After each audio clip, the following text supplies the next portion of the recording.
Donc Yves Amar d'Orange Business Services, il va vous parler rapidement du groupe et surtout de la partie gestion d'inventaire en bout en bout et la genèse du projet, pourquoi et comment. Donc s'il y a des moments où vous avez des questions, n'hésitez pas, je suis à ta disposition. Oui, mais si vous avez des questions, vous n'hésitez pas. Tu as le... Ouais, c'est le machin là. Il est où? Je sais pas là. Sur lequel faut appuyer le droit. Oui, donc bonjour Yves Amar, donc je suis chez Orange Business Services. Donc Orange Business Services, je ne sais pas si vous situez ça dans la galaxie Orange. Donc c'est tout, c'est pas une entreprise en fait. C'est une entité d'Orange qui s'adresse aux entreprises. Autrefois c'était sur tout ce qui était réseau. Et aujourd'hui c'est plus une entreprise de service qui intègre le réseau. C'est l'évolution. Et le slogan aujourd'hui c'est de data to data. C'est-à-dire rendre vos données un peu magiques. Donc il y a derrière, ça veut dire qu'on veut faire du traitement des données, donner du service autour de la donnée des entreprises, parce que comme c'est nous qui la transférons, on a quelque part une valeur ajoutée à avoir des services en plus sur la donnée par rapport aux entreprises. Donc c'est les entreprises, essentiellement les grosses entreprises à l'international.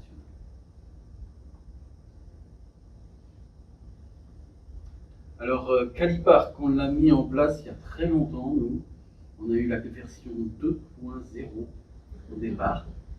Et c'était en 2003 que le projet a commencé avec une mise en place effective en 2004. Et au début, on ne faisait que de l'asset management. Il y avait déjà un module de workflow, etc. On l'a mis en place plus tard un petit peu. Monsieur Velasque qui est là. Naon qui est là, pardon. Mais il y avait Stéphane Velasque aussi à l'époque. Lui, en Australie, il a fait un petit message sur LinkedIn en disant qu'il avait bien été là, mais ça faisait un peu long. Et donc, au fur et à mesure, l'offre Calipark de l'asset management s'est un peu étoffée, au moins dans les modules qu'on a utilisés, puisqu'au départ, je vous disais, il y avait d'autres modules sur la gestion de parc. Donc, on est parti au départ sur la gestion de parc et des licences. Après, on est parti sur un catalogue de services. On a des demandes de services, donc en plus du catalogue, il y a des demandes. Il y a un outil de requêtage, et puis récemment, parce que ça fait quoi, une dizaine d'années quand même, mais à peine, on est passé sur un inventaire en mobilité. 5 ans. 5 ans. Oui, mais enfin l'idée a germé il y a presque 10 ans maintenant. Voilà. Alors, ce qu'on gère avec Calipark, on a 21 000 PC dans 68 pays, parce que OBS est présent dans 220 points de location dans le monde, d'accord, sur 166 PC.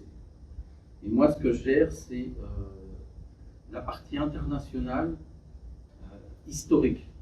Certains ont connu, c'est ce qu'on appelait Equant dans le temps. Je ne vais pas vous refaire toute la jeunesse, parce que là, on en a pour un an. Voilà. Donc nous, on a 21 000 PC en gros dans 68 pays, 15 500 utilisateurs actifs.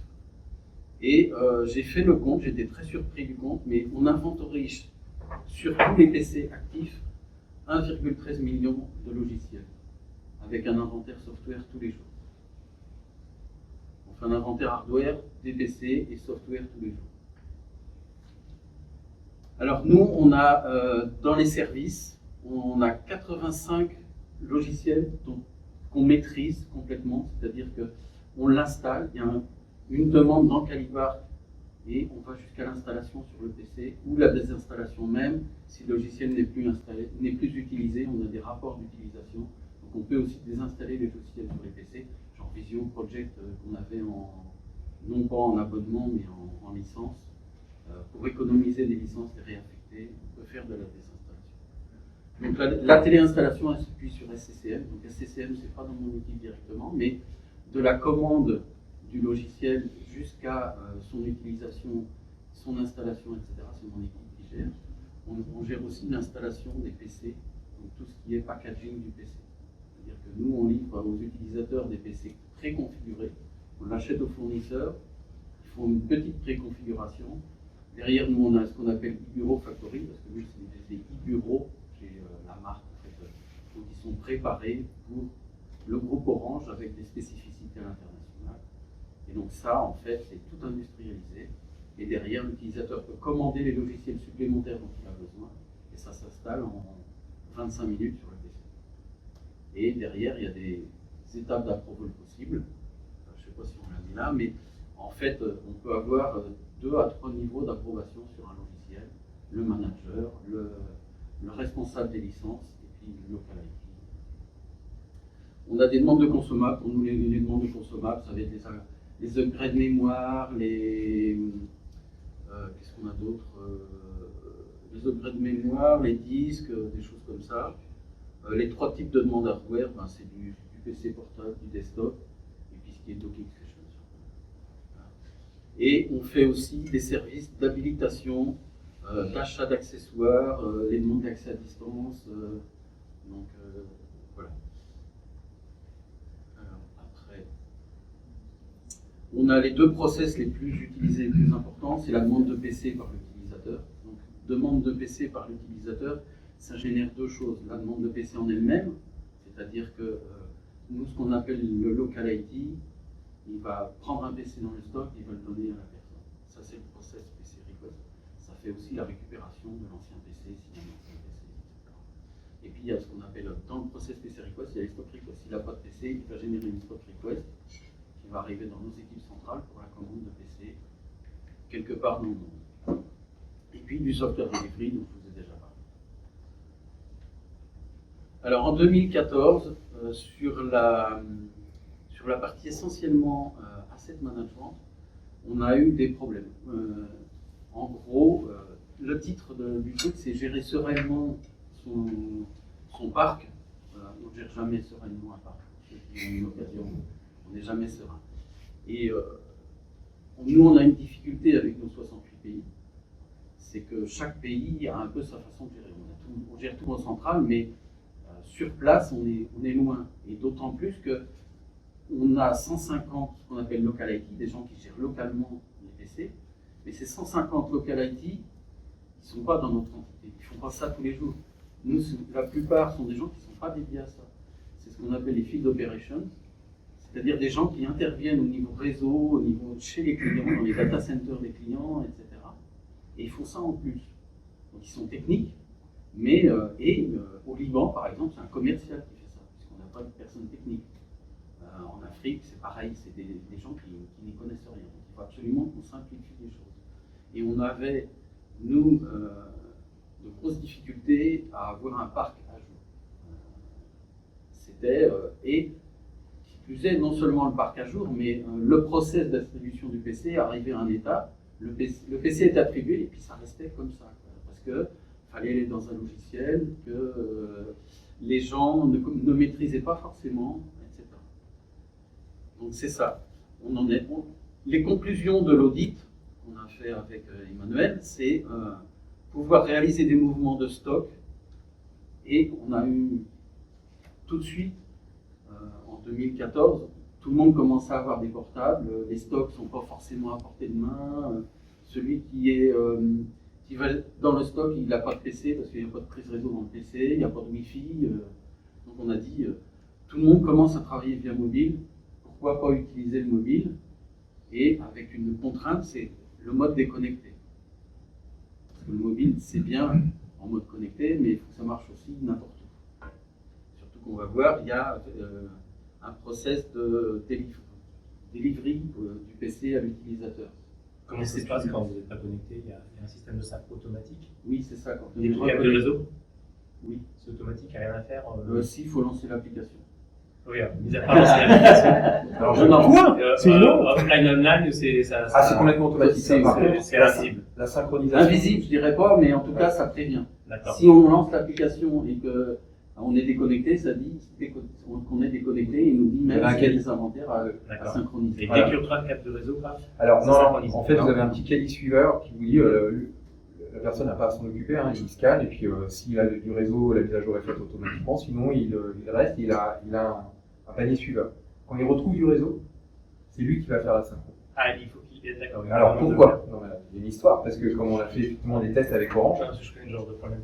Exactement. Et nous on avait commencé, le gars sortait, il retrouvait un bout de réseau. Alors je me suis fait, vous avez vu une petite vidéo tout à l'heure en 4G, 5G, mais à l'époque on n'était pas encore en 4G, 5G. Donc dès que le technicien retrouvait un bout de réseau, ça cherchait à synchroniser. Et des fois, il n'avait pas le temps de finir et de lui refaire. Donc du coup, on a travaillé en partenariat et ils nous ont dit non, il vaut mieux que le technicien fasse lui-même ça. Donc c'est à nous de les déclencher. C'est-à-dire que vous avez l'appli, et derrière, c'est comme quand vous faites un achat sur la FNAC, vous avez un caddie suiveur, il vous dit là, il vous reste tant d'inventaire à synchroniser, comme ça, vous le faites quand vous le souhaitez. Et à partir de là, Il n'y a pas un risque qu'il oublie de le faire? Ah non, non. Bah, Après, après, on a des alertes après. Vous savez qu'il y a D'accord. des inventaires à synchroniser, à quel moment. Après, on peut le remettre en automatique, hein. C'est vraiment une volonté de paramétrage au niveau de l'outil. ça dépend de. Oui, nous on a demandé ça parce que nos localisations ne nous permettaient pas de faire du toujours en ligne. Oui, non, mais c'est clair. Parce que quand le stock est en 3e sous-sol, voire même à Paris c'était au 7e sous-sol, bon bah là il n'y a pas de réseau. Voilà. Et l'objectif, établir un processus automatique et surtout complet, c'est-à-dire qu'il aille jusqu'au bout. Et entre autres, pouvoir faire avancer le workflow directement à partir de la solution mobile. Comme je vous ai expliqué, c'est des gens qui ne connaissent pas le métier, qui ne sont pas gestionnaires, qui ne sont pas logisticiens. Il fallait aller dans l'application Calipar, faire avancer d'une étape, même si c'est bien fait, aller choisir le PC dans le stock. Donc là, l'idée, c'est scanner le PC, il prend son téléphone, il a le PC devant les yeux, il scanne le code barre qu'on a dessus, le numéro de série, peu importe, et puis derrière, tout se passe. Parce qu'il choisit la demande. Il a choisi la demande qui lui sont affectées. Voilà. Et au lieu de plutôt de le traiter en ton bon travail sur une appli, il dit je traite cette demande, je scanne tel objet, et derrière ça fait avancer le bon travail, ça simule les tâches. Dans l'appli, il a la liste des travaux qu'il a à faire, des PC qu'il a à faire, il le lit à la demande. Et ça fait quand même une erreur, parce qu'avant, il faisait ça dans le bureau, ils attribuaient les PC, ils descendaient dans le stock, et puis le PC il est où? Voilà. Donc on a fait beaucoup d'erreurs d'inventaire liées à ça, finalement. Des PC mal attribués, alors, ça se corrige après par de la data integrity, etc. Mais ça mange du temps pour tout le monde.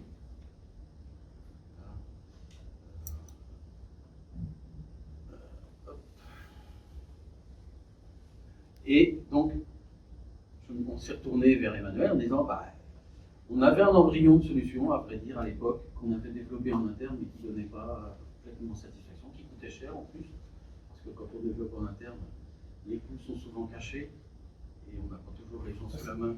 Je t'ai pas demandé de venir, mais c'est bien ça. Déjà, c'est très bien. C'est filmé. Hein. Il faut pas revenir dessus. Non, mais on sait tous que le Shiloh IT, ça marche un certain temps, mais à un moment, ça ne marche plus. Développé par un stagiaire, développé par une personne qui part. Donc c'est vrai que le logiciel acheté, c'est une contrainte, mais ça a aussi ses avantages. Surtout quand il est paramétrable. Et donc il y a eu cette proposition de développement par MDM d'une application qui s'appelle Mobility. En fait, il y avait pas mal de choses. C'est des AGL, vous développez, vous achetez l'AGL, puis après, il fallait faire l'outil. On n'est pas arrivé à la conclusion de le faire, et c'est vrai que Yves et son patron ont dit bah, nous, on veut bien participer, et on le fait ensemble.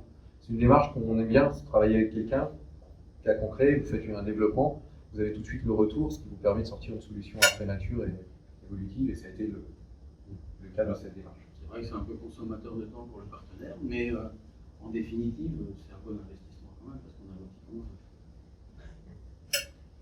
Voilà.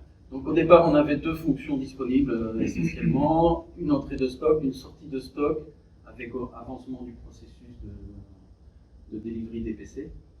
Et puis on s'est vite aperçu que c'était très bien, mais l'outil Calipark aussi, entre-temps, avait un peu évolué. Nous, on avait fait évoluer nos process pour les simplifier. Et c'était pas forcément ça qui allait nous faire vendre l'application. On l'a présenté comme ça, et puis on a vu que ça ne mordait pas. Donc, par contre, il y avait d'autres fonctions qu'on nous demandait. Donc là, on avait un petit peu de data integrity de fait sur les mauvais états, etc. Ça nous montrait certaines choses. Quand tu sélectionnes un PC et qu'il n'est pas disponible en stock dans l'application, bon, le local IT était obligé de corriger le truc directement pour pouvoir le sélectionner. Mais ce n'est pas ces fonctions-là qu'on finalement on met en avant aujourd'hui. On a rajouté en gros on était à 2, 5 fonctions, ce qui fait 7. Mais il y en a une, la dernière, en fait, c'est 2 fonctions en une seule. Et donc, une qu'on a rajoutée très vite, c'est les opérations de masse. Vérification de stock. La personne va dans son stock, scanne tous ses PC, après il a un rapport en disant bah, l'état dans lequel il part, c'est pas le bon, etc. Parce que c'est extrêmement compliqué la gestion des stocks à distance pour nous. On s'appuie sur des gens sur place et nous on fait des plans de remplacement. On essaie de remplacer les PC au bout d'un certain nombre d'années en fonction du budget qu'on veut bien nous allouer. Mais en gros, on essaie de remplacer les PC qui ont plus de 4 ans. Le budget nous permet presque. Et pour ça, il nous faut un état de stock correct. Parce que si le PC dans lequel il part, qui est mis actif, on voit qu'il ne remonte pas, mais c'est pas pour ça qu'on sait où il est et dans quel état il est. Donc, voilà. Donc, faire le contrôle de stock, le contrôle de site, on a mis en place un contrôle de site qu'on n'a pas vraiment utilisé, sauf une fois sur un déménagement en Égypte, mais en gros, c'est dire, je passe dans les bureaux, la personne scanne le matériel, et puis derrière, on a un rapport, et on fait le différentiel. C'est pas forcément automatique, mais au moins, nous, en centrale, on a fait le truc, et puis nous, on leur analyse les chiffres en disant, voilà, l'idée, c'est d'automatiser au maximum, mais ça vient après, c'est du back-office, qui va. Mais eux, déjà, ils ont un état de ce qu'ils ont, ils peuvent même comparer, dire, ah, c'est là que j'avais perdu, finalement, il est là. On ne va pas jusque dans les placards, parce qu'il y en a beaucoup dans les placards. Et là, on a tout noué l'acquis, là, le post-Covid, pour nous, pose un problème. Aujourd'hui, vous allez voir qu'ici, j'ai sorti en masse de stock. Je me suis rendu compte il y a 15 jours qu'avec le Covid, on ne vidait plus les stocks. Ça fait 2 ans, par exemple, qu'en Inde, ils ne sont pas allés au bureau. 2 ans et demi. Ils n'allaient pas au bureau pendant 2 ans et demi. Les bureaux n'étaient pas ouverts. On a eu un problème monstre pour la gestion des PC, etc. Ils sont partis avec des desktops sous le bras. Il faut suivre ça. Et je viens de me rendre compte qu'on a 10 000 PC en stock sur le monde entier pour 15 500 PC gérés. C'est-à-dire que c'est des PC qui ne sont plus utilisables, mais qu'on a quand même gardés dans les stocks. Et on en revient avec la RSE, justement. Et c'est là où c'est intéressant. C'est que ça, j'ai beaucoup de mal à faire comprendre à des Indiens que ça a un coût. Ça a un coût pour le stockage, mais ça c'est le moindre coût. Mais au niveau RSE, c'est aberrant de garder des PC qui ne sont pas utilisés pendant 2, 3, 4, 5 ans dans des stocks.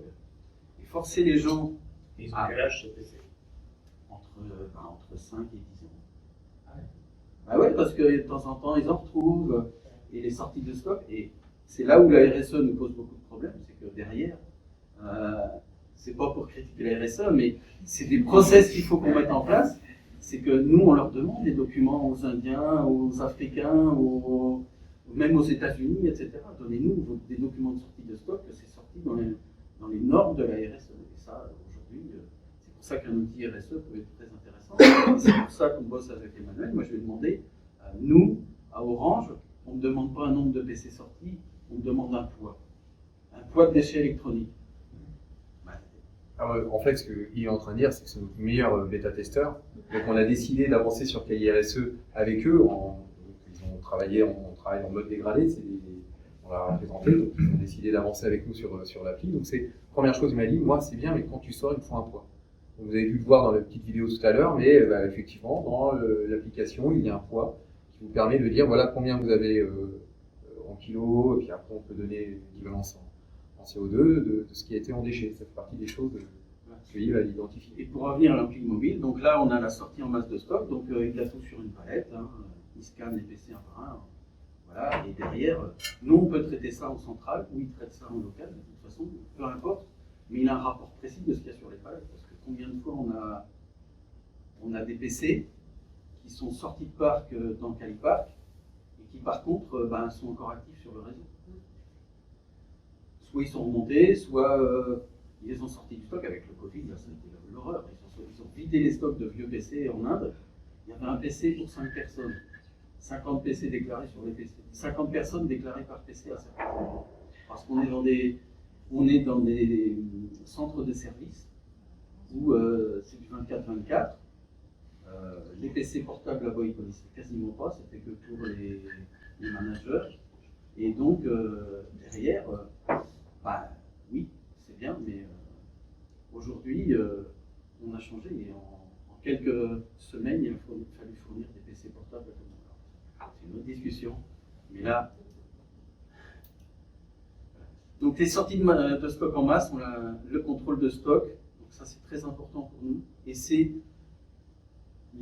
la fonction sur laquelle on vend bien Calipark Mobile au local, finalement. C'est vraiment une demande de leur part d'avoir des outils simples pour faire de l'inventaire.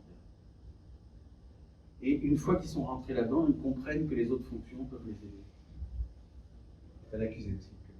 Et dernier, donc, qui est mis en un là, alors ça c'est une demande de ma hiérarchie, et on n'a pas forcément assez de répondants, mais dans certains endroits, les gens perdent les PC.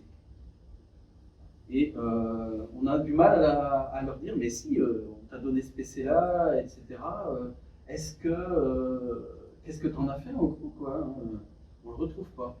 Et donc on a dit, on va faire une application simple où la personne valide qu'il a reçu le PC. C'est tout.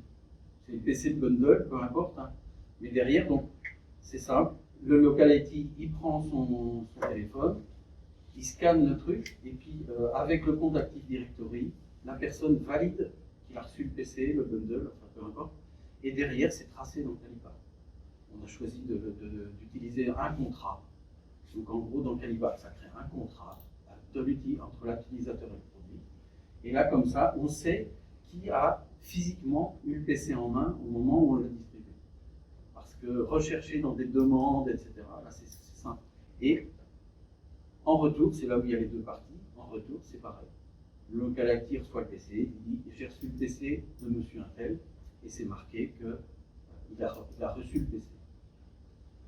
Et ça, c'est géré directement dans Calipark, très facilement. Il n'y a pas le papier. Alors, il y a des pays où ils veulent toujours du papier.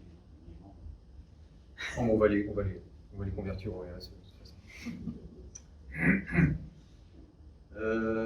Donc, l'application nous permet, ce que je disais tout à l'heure, la gestion des corrections, soit automatiquement, soit par des process après en back-office et data integrity.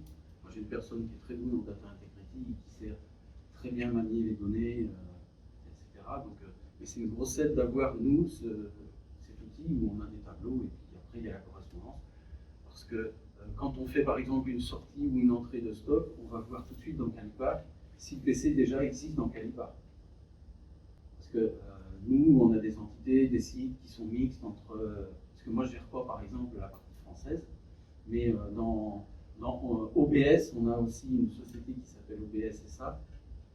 Et OBS SA, elle a racheté des filiales, etc. Donc certaines fois, il y a du matériel qu'on ne gère pas, mais c'est partagé sur des sites de plus en plus avec ce qu'on appelle les gridway of working maintenant, où on rassemble les bâtiments. Hein, et donc on fait du coworking entre les différentes entités.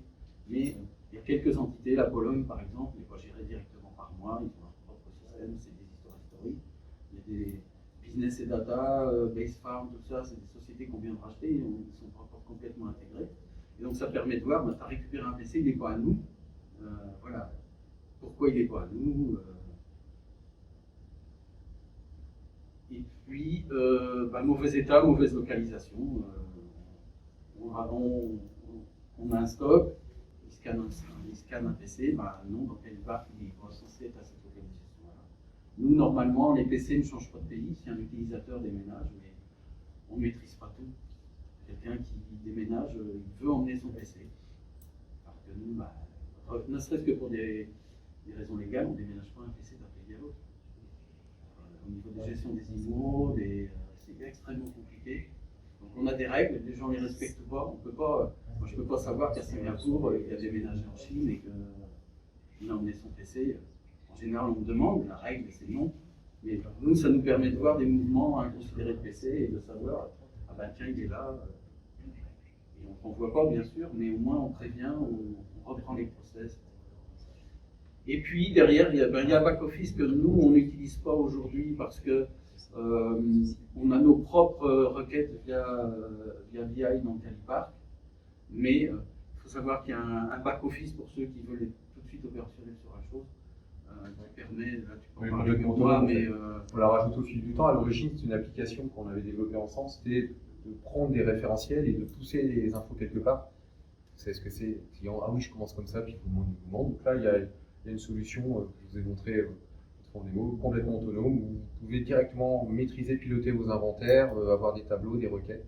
Plus besoin de le faire dans d'autres outils tiers. Donc effectivement, nous, on a tout dans Calipark, parce que bon, c'est deux outils quand même proches. Et on a la gestion des profils qui peut être fait au niveau du back-office, mais c'est vraiment une mise en place que l'on a faite de façon autonome sur l'appli.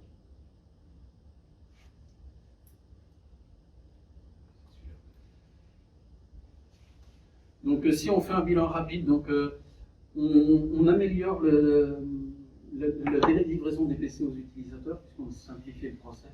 Il n'y a plus à aller dans c'est simplifié. Et nous, on a beaucoup de turnover dans certains pays sur les local IT, ce qu'on appelle les local IT, qui ne dépendent pas de notre entité, donc on n'a aucune maîtrise sur les gens, sur leur capacité à faire le travail et tout. Mais là, comme c'est simplifié, il n'y a pas de passage de connaissances sur un outil, c'est très simple, c'est assez intuitif, tu appuies sur le bouton, tu choisis, et puis derrière le workflow avance, tu n'as pas à aller valider un workflow dans l'application. Voilà. Donc, augmentation de la productivité du service délivré, et puis pilotage affiné de la gestion du stock avec ce que je disais tout à l'heure, aujourd'hui je ne le vois pas tellement après la sortie du Covid, mais j'espère que ça va revenir. Voilà, donc, c'est pas...